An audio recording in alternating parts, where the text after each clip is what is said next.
Assalamualaikum warahmatullahi wabarakatuh. Alhamdulillah, pada kesempatan yang berbahagia ini Bapak dapat kembali lagi menyampaikan materi pembelajaran. Kali ini Bapak akan menyampaikan pembelajaran untuk kelas 12 bab yang kedua, yaitu faktor pendorong dan penghambat persatuan dan kesatuan bangsa. Ya anak-anakku, persatuan dan kesatuan bangsa itu merupakan faktor utama dalam menentukan keberhasilan suatu pembangunan. Ya, pada saat ini Indonesia tengah gencar-gencarnya dalam melaksanaan pembangunan di berbagai wilayah, sehingga perlu adanya kondusivitas ya di masyarakat, sehingga persatuan masyarakat itu sangat penting sekali. Sebagai contoh, saat ini di Papua yang telah digalakkan pembangunan untuk mengakses wilayah-wilayah yang terisolir, ya, sehingga dibutuhkan peran serta masyarakat. Ya, tapi faktanya pada saat ini di sana ada KKB, kelompok kriminal bersenjata, atau lebih umum dikenal sebagai organisasi Papua Merdeka. Ini elemen masyarakat yang ingin memisahkan diri dari bangsa Indonesia. Dengan demikian, Indonesia dapat terhambat apabila persatuan dan kesatuannya ini tidak terwujud. Ya, ada beberapa faktor yang dapat menjadi pendorong munculnya persatuan bagi bangsa Indonesia. Yang pertama yaitu faktor sejarah.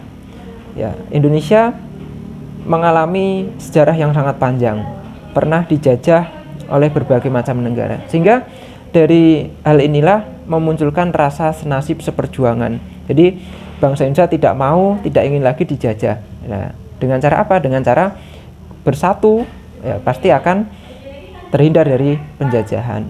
Oke, itu yang pertama. Yang kedua yaitu adanya nasionalisme atau rasa cinta tanah air. Ya, dengan rasa cinta tanah air inilah kita sama-sama ya bersatu untuk menjadikan Indonesia itu negara yang berkemajuan. Yang ketiga, faktor yang ketiga yaitu patriotisme atau semangat rela berkorban. Nah, ini diwujudkan dengan berbagai macam hal.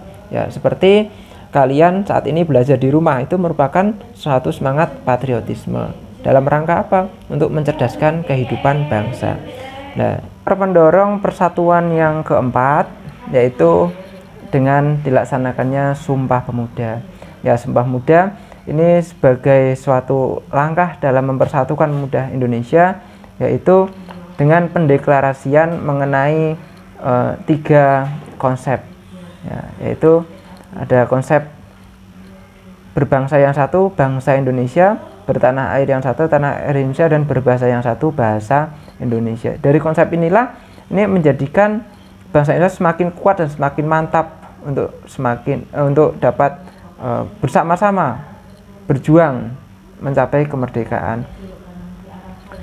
Selanjutnya yang kelima yaitu adanya proklamasi kemerdekaan, Pancasila sebagai ideologi bangsa, Undang-Undang Dasar tahun 1945 sebagai pedoman tata kehidupan berbangsa dan bernegara, bendera merah putih, lagu kebangsaan Indonesia, serta bahasa persatuan bahasa Indonesia.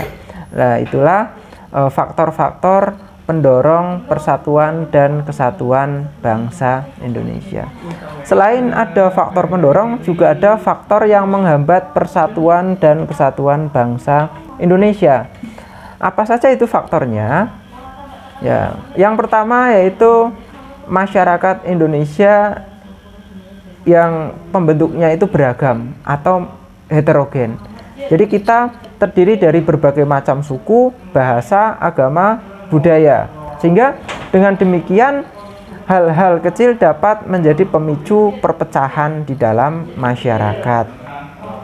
Yang kedua, faktor penghambatnya yaitu kurang kesadaran akan gangguan dari luar. Jadi masyarakat itu tidak menyadari adanya berbagai macam ancaman, baik itu globalisasi, westernisasi, ataupun ideologi yang datang dari luar. Nah, itulah mengapa menjadikan Indonesia itu jadi kurang kuat karena tidak adanya kesadaran. Yang ketiga yaitu adanya ketimpangan dan ketidakmerataan pembangunan. Ya karena wilayah Indonesia itu yang luas, maka pembangunannya itu belum bisa merata. Contohnya di luar Jawa, itu masih banyak sekali wilayah-wilayah yang aksesnya itu terisolir. Jadi kendaraan tidak bisa masuk ke suatu daerah dan itu akan menghambat kemajuan suatu daerah. Dan yang terakhir yaitu adanya paham etnosentrisme. Apa itu paham etnosentrisme?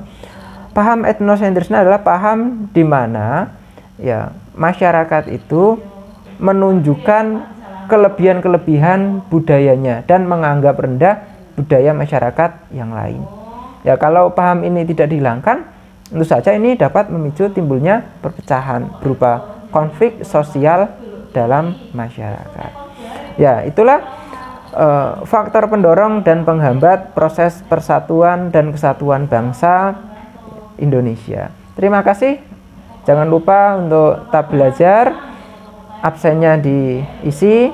Ya, assalamualaikum warahmatullahi wabarakatuh.